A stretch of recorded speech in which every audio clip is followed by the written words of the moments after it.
ಇದೆಯಾ?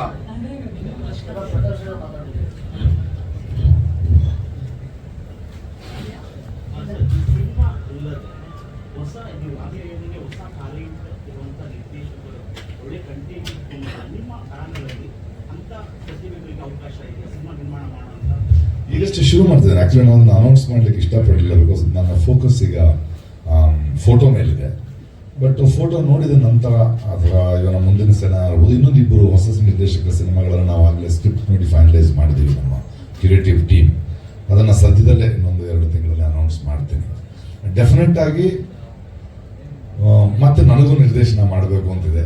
ಒಗ್ಗರಣೆ ಆದಮೇಲೆ, ನಾನು ನನ್ನ ಕನಸು ಆದಮೇಲೆ, ಇದೊಳ್ಳೆ ರಾಮಾಯಣ ಆದಮೇಲೆ ಮಾಡಲಿಲ್ಲ. ಯಾಕಂದ್ರೆ ನನಗದು ಪ್ರೊಫೆಷನ್ ಅಲ್ಲ ಅನ್ನಿಸ್ಬೇಕು. ಈಗ ಅನ್ನಿಸ್ತಾ ಇದೆ. ನಿರ್ದಿಗಂತದ ರಂಗಭೂಮಿಯ ಕೆಲಸಗಳು ನಡೀತಾ ಇದೆ. ಒಂದಷ್ಟು ಹೆಚ್ಚು ಕರ್ನಾಟಕದಲ್ಲಿ ಇರಬೇಕು, ಈ ಥರದ ಕೆಲಸಗಳು ಮಾಡಬೇಕು, ಈ ಯುವಕರ ತಂಡಗಳ ಜೊತೆ ಇರಬೇಕು ಅಂತ ನನ್ನ ಆಸೆ. ಅದಕ್ಕೆ ಬೇಕಾದ ತಯಾರಿಗಳು ನಡೀತಾ ಇದೆ, ಮಾಡ್ತೀನಿ ನನ್ನಿಂದ.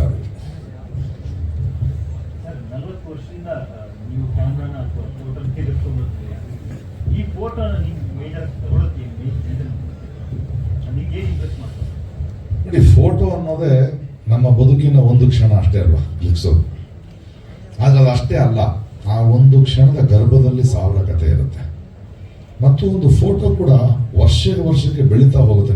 ನೀವು 8ನೇ ವಯಸ್ಸಿನಲ್ಲಿ ತಗೊಂಡಿರೋ ಫೋಟೋ 9ನೇ ವಯಸ್ಸಿಗೆ ಬೇರೆ ಥರ ಕಾಣಿಸ್ಬೋದು, ಒಂದು 25 ವರ್ಷ ಆದಮೇಲೆ ಬೇರೆ ಥರ ಕಾಣಿಸ್ಬೋದು. ಅದೇನೋ ಡಾಕ್ಯುಮೆಂಟ್ ಮಾಡುತ್ತಲ್ವ, ಅದರೊಳಗೆ ಒಂದು ಕಥೆಗಳಿರುತ್ತಲ್ಲ, ಆ ಥರದ ಒಂದು ಸಿನಿಮಾ ಇದು.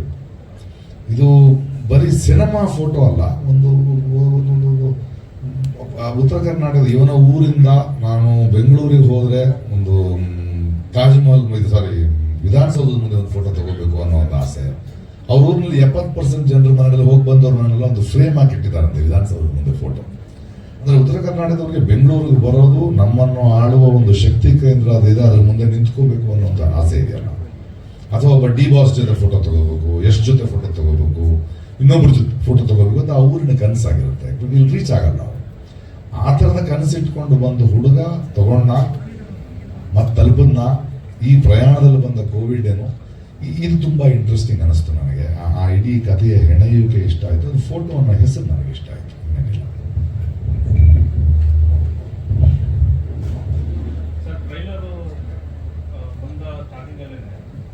ಪ್ರಧಾನಿ ಮೋದಿ ಅವರ ವಾಯ್ಸ್ ಬರುತ್ತೆ, ಅದಾದಮೇಲೆ ವಿಶ್ವಗುರು ಅನ್ನೋ ಒಂದು ಲೈನ್ ಕೂಡ ಬರುತ್ತೆ.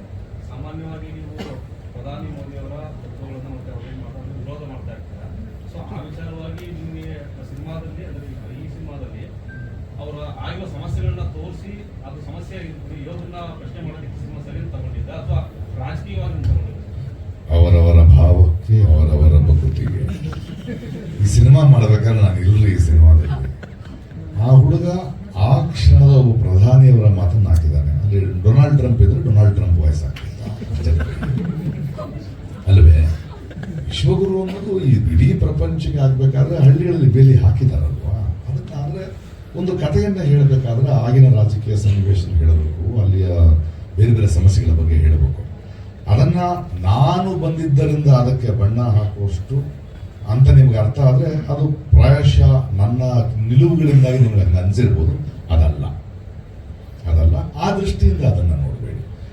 ಪದೇ ಹಾಗಿದ್ರೆ ನಾನು ಮೊದಲನೇ ಮಾತಿನಿಂದಾನೇ ಅದರ ಬಗ್ಗೆ ಮಾತಾಡಿರ್ತಿದ್ದೆ. ಅದಲ್ಲ, ಇದು ರಾಜಕಾರಣ ಅಲ್ಲ, ಇದು ಬದುಕಿನ ಕಥೆ, ಒಂದು ನೋವಿನ ಕಥೆ, ನಮ್ಮೆಲ್ಲರ ಕಥೆ.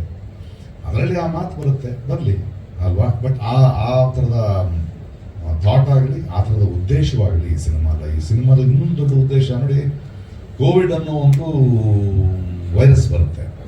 ಅದು ಪ್ರಪಂಚದ ಮನುಕುಲದ ಯಾವ ಮನುಷ್ಯನು, ಯಾವ ಸೈಂಟಿಸ್ಟ್ಗೂ ಅರ್ಥವಾಗುತ್ತೆ.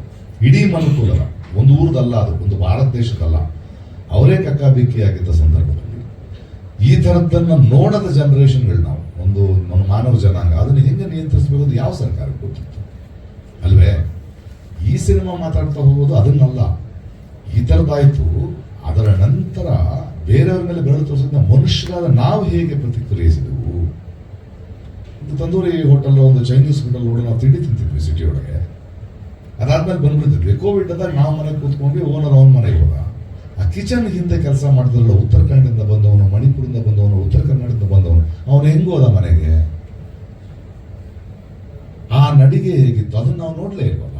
ಟಿವಿನಲ್ಲಿ ನೋಡ್ತೀವಿ, ಅದ್ರ ಒಳಗೆ ಹೋಗಿ ನೋಡ್ತಾನೆ ಈ ಹುಡುಗ, ಅವ್ರ ಕಥೆ ಹೇಳ್ತಾನೆ. ನಾವು ಮನುಷ್ಯರಾಗಿ ಇನ್ನೊಬ್ಬ ಮನುಷ್ಯನನ್ನು ಅರ್ಥ ಮಾಡ್ಕೊಳ್ಳೋಕೆ ಸಾಧ್ಯ ಆಗಬೇಕು. ಮತ್ತೆ ಈಕೆ ಮೊದಲೇ ಹೇಳಿದಂಗೆ ಈ ಮಾತು ನಾನು ಹೇಳ್ತಾ ಇದ್ದೇನೆ, ಕೆಲವು ನೋವುಗಳನ್ನು ನಾವು ಮರಿಬಾರ್ದು, ಯಾಕೆಂದ್ರೆ ಮತ್ತೆ ಅದು ಮರುಕಳಿಸದಂತೆ ನಮ್ಗೆ ನೆನಪಾಗ್ತಾ ಇರಬೇಕು. ಆ ಥರದ ಒಂದು ಪ್ರಯತ್ನ. ಇದಕ್ಕೆ ಯಾವುದೇ ರಾಜಕೀಯ ದುರುದ್ದೇಶ ಇಲ್ಲ. ಆ ಬಣ್ಣ ಬೆಳಿಬೇಡಿ. ಬಟ್ ಪ್ರಶ್ನೆ ಕೇಳಿದಿರಿ, ಅದಕ್ಕೆ ನಾನು ಉತ್ತರ ಕೊಡಬೇಕಾಗಿರೋದು ನನ್ನ ಜವಾಬ್ದಾರಿ. ಉತ್ತರ ಕೊಟ್ಟಿದ್ದೀನಿ. ಅಲ್ಲಿ ನಿಲ್ಸೋಣ ರಾಜಕಾರಣ.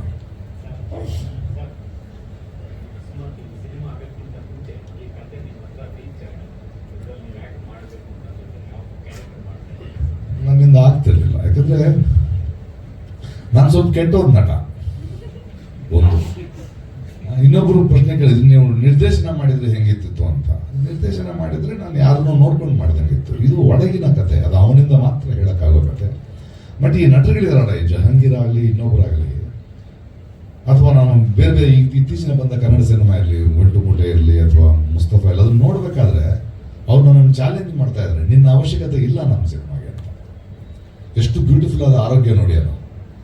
ನೀನು ಇಲ್ದೇನೂ ಸಿನಿಮಾಗಳು ನಡೆಯುತ್ತೆ, ನೀನು ಈ ಸಿನಿಮಾಗೆ ಭಾರ ಆಗ್ಬೋದು ಅಂತ. ಮತ್ತೆ ಅವ್ರಿಗೆ ಈಗ ಚಾಲೆಂಜ್ ಮಾಡೋದು, ನೀನು ನಮ್ಮಂಥವ್ರು ಸಿನಿಮಾ ಬರ್ಬೇಕಾದ್ರೆ ನೀನು ಮತ್ತೆ ಕಲಿಬೇಕು ಅಥವಾ ಕಲ್ತಿದ್ದನ್ನು ಮರಿಬೇಕು ಅಂತ. ನಾನು ಆ ಪ್ರಾಸೆಸ್ ನಡೆದಿದ್ದೀನಿ.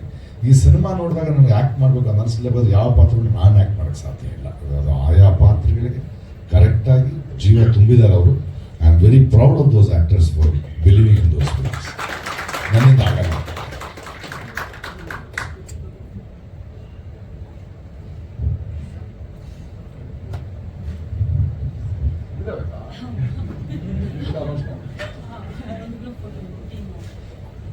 ಒಂದು ಗ್ರೂಪ್ ಫೋಟೋ ಅಂತೆ, ಗ್ರೂಪ್ ಫೋಟೋ ತೆಗೆದ ಮೇಲೆ ಆರಾಮಾಗಿ ಊಟ ಮಾಡೋಣ ಅಲ್ವಾ?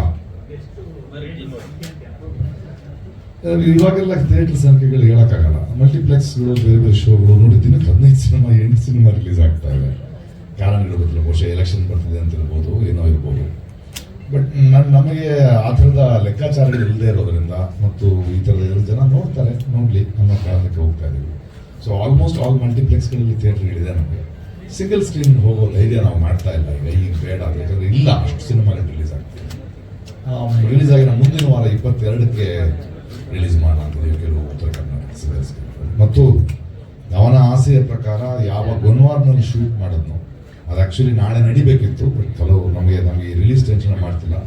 ಆ ಊರಿಗೆ ಹೋಗಿ ಆ ಊರಿನ 1,000 ಜನರ ಜೊತೆ ರಾತ್ರಿ ಓಪನ್ ಏರ್ನಲ್ಲಿ ಸ್ಕ್ರೀನ್ ಹಾಕಿ ಅವ್ರ ಜೊತೆ ಇಡೀ ತಂಡ ಕೂತ್ಕೊಂಡು ಸಿನಿಮಾ ನೋಡಿ ಬರ್ತೀವಿ.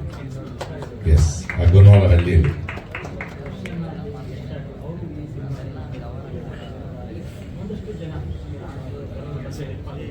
ನೋಡಿ, ಒಂದೊಂದು ಸಿನಿಮಾ ಒಬ್ರು ಬರ್ತಾ ಇದ್ದಾರೆ, ಅವರು ಎಲ್ಲದಕ್ಕೂ ಬರಬೇಕಾಗಿಲ್ವಲ್ಲ. ಇವಾಗ ಧನಂಜಯ ನಾನು ಅಲ್ಲ ಇರ್ಲಿ, ಅವ್ರಿಗೆ ತೋರಿಸಿಲ್ಲ ನಾವು ಸಿನಿಮಾನ. ಇಲ್ಲಿಗೆ ಬಂದ್ವಿ, ನನಗೆ ತೋರ್ದ ಸಾಕು ಅನ್ನಿಸ್ತು. ಸಾಕು, ಅವರವರು ಅವ್ರವ್ರ ಕೆಲಸಗಳನ್ನ ಮಾಡ್ತಾ ಹೋಗ್ತಾರೆ, ಅವ್ರವ್ರ ಸಿನಿಮಾಗಳನ್ನ ಬೆಳೆಸ್ತಾ ಹೋಗ್ತಾರೆ. ಎಲ್ಲರೂ ಒಂದೇ ಸಿನಿಮಾಗೆ ಬರಬೇಕಾಗಿಲ್ಲ. ಇವಾಗ ಧನಂಜಯನ್ ಅಂತ ಒಬ್ಬ ಅದ್ಭುತವಾದ ಒಬ್ಬ ನಟ ಕೆಲವು ಸಿನಿಮಾಗಳಲ್ಲಿ ನಿಲ್ತಾನೆ, ಮುಸ್ತಫಾ ಜೊತೆ ನಿಲ್ತಾನೆ, ಆ ನಿರ್ದೇಶಕನ ಕರೆಸಿ ಮುಂದಿನ ಸ್ಕ್ರಿಪ್ಟ್ ಹೋಗಿ ಬರೆಯೋ ಅಂತಾನೆ, ಅವನು ಆ ಕೆಲಸ ಮಾಡ್ತಾ ಹೋಗ್ತಾನೆ. ಕಿಶೋರ್ ಎಲ್ಲ ಒಂದು ಕೆಲಸ ಮಾಡ್ತಾನೆ, ನಾನೊಂದು ಕೆಲಸ ಮಾಡ್ತೀನಿ. ಹಂಚ್ಕೊಂಡ್ರೆ ಚೆನ್ನಾಗಿರುತ್ತೆ. ರಕ್ಷಿತ್ ಶೆಟ್ಟಿ, ರಿಷಬ್ ಶೆಟ್ಟಿ ಅವ್ರದ್ದು ಬೇರೆ ನಡೀತಾ ಇದೆ. ಮತ್ತು ಇಲ್ಲಿಯ ಸಿನಿಮಾಗಳನ್ನ ಅಲ್ಲಿಯ ಮಲಯಾಳದ ಒಬ್ಬ ಯಂಗ್ ಆಕ್ಟರ್ ಪ್ರಮೋಟ್ ಮಾಡ್ತಾನೆ, ಅಲ್ಲಿಯ ಸಿನಿಮಾ ಇವ್ರು ಪ್ರಮೋಟ್ ಮಾಡ್ತಾರೆ. ಈ ಥರದ ಒಂದು ಸಹೃದಯ ಒಬ್ಬೊಬ್ಬರು ಕೆಲಸ ಮಾಡ್ತಿದ್ರೆ ಚೆನ್ನಾಗಿರುತ್ತೆ. Thank you. ಸಾಕಲ್ಲ ಫೋಟೋ ಅಲ್ವಾ? ಬನ್ನಿ, ದೇಶದಲ್ಲಿ ತುಂಬಾ ಮಾತಾಡ್ಬಿಟ್ನ ಈಗ. Thank you so much sir. ಈಗ ಫೋಟೋ ಚಿತ್ರತಂಡದ ಒಂದು ಫೋಟೋ ಸರದಿ.